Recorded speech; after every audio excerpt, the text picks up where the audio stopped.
രാവിലെ തന്നെ എന്തെങ്കിലും ഒരു സ്പെഷ്യൽ ഉണ്ടാക്കിയാലോ എന്ന് വിചാരിച്ച്. അപ്പോൾ ഇതാ വെള്ളാപ്പക്കൂട്ട് റെഡി ആയിട്ടുണ്ട്.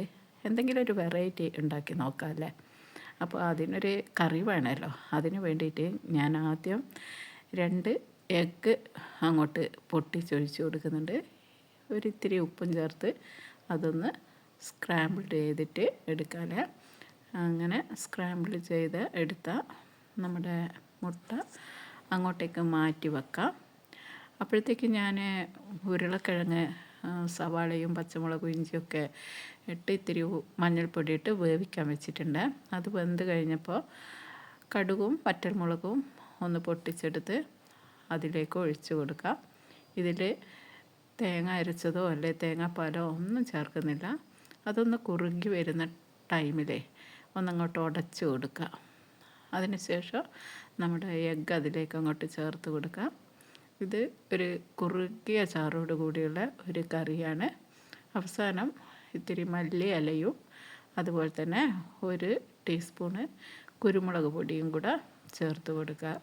വേറൊരു മസാലപ്പൊടിയും ഇതിലേക്ക് ചേർക്കേണ്ട ആവശ്യമില്ല.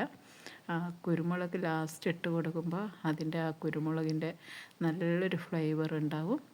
അപ്പോൾ കറി റെഡിയായി. ഇനിയാണ് നമ്മുടെ താരം. ഇതാ ഞാനൊരു കാരക്കുഴിയാണ് എടുത്ത് വെച്ചിരിക്കുന്നത്. എന്ന് വെച്ച് ഇതൊരു പനിയാരമൊന്നുമല്ല കേട്ടോ. കണ്ടോ എന്താ ഉണ്ടാക്കാൻ പോകുന്നത്. എല്ലാ കുഴിയിലും ഞാൻ ആ വെള്ളപ്പം മാവ് ഒഴിച്ച് കൊടുത്തിട്ടുണ്ട്. എന്നിട്ട് ഇതാ ഒന്നങ്ങോട്ട് ചുറ്റിച്ച് കൊടുക്കുക. അപ്പോൾ ആദ്യം ഉണ്ടാക്കുമ്പം കുറച്ച് മാവ് കൂടുതൽ ഒഴിച്ച് പോയി. അപ്പോൾ അതിൻ്റെ പുറത്തേക്കൊക്കെ വന്നിട്ടുണ്ട്. എന്നാലും നമുക്ക് രണ്ടാമത്തെ തവണ എങ്ങനെയാണെന്ന് നോക്കാം. അങ്ങനെ ഞാനിത് രണ്ടാമത്തെ തവണ ഒരു അര ഭാഗത്തോളം മാത്രം മാവൊഴിച്ച് കൊടുത്ത് ചുറ്റിച്ചതാണ്. അപ്പോൾ പുറത്തേക്കൊന്നും അങ്ങനെ പോയിട്ടില്ല. ഇതാ നല്ല മൊരിഞ്ഞ് വന്ന കുഞ്ഞ് വെള്ളാപ്പം. ഇതാണ് ഇന്നത്തെ സ്പെഷ്യൽ. കുഞ്ഞു കുഞ്ഞു വെള്ളാപ്പം സ്ക്രാമ്പിൾഡ് എഗ് പൊട്ടറ്റോ കറിയും. അപ്പോൾ എല്ലാവരും ഇതുപോലെ ഒന്ന് ട്രൈ ചെയ്ത് നോക്ക്. വെള്ളാപ്പം കഴിക്കാൻ ഇഷ്ടമില്ലാത്ത കുഞ്ഞു മക്കളൊക്കെ ഇഷ്ടം പോലെ ഇത് കഴിച്ചോളും. മുറിച്ച് ഒന്നും കഴിക്കേണ്ട ആവശ്യമില്ല. ഓരോന്നെടുത്ത് കറിയിൽ മുക്കുക, കഴിക്കുക. അപ്പോൾ തീർച്ചയായിട്ടും എല്ലാവരും ഒന്ന് ട്രൈ ചെയ്ത് നോക്കണേ. എന്തായാലും ഇഷ്ടപ്പെടും.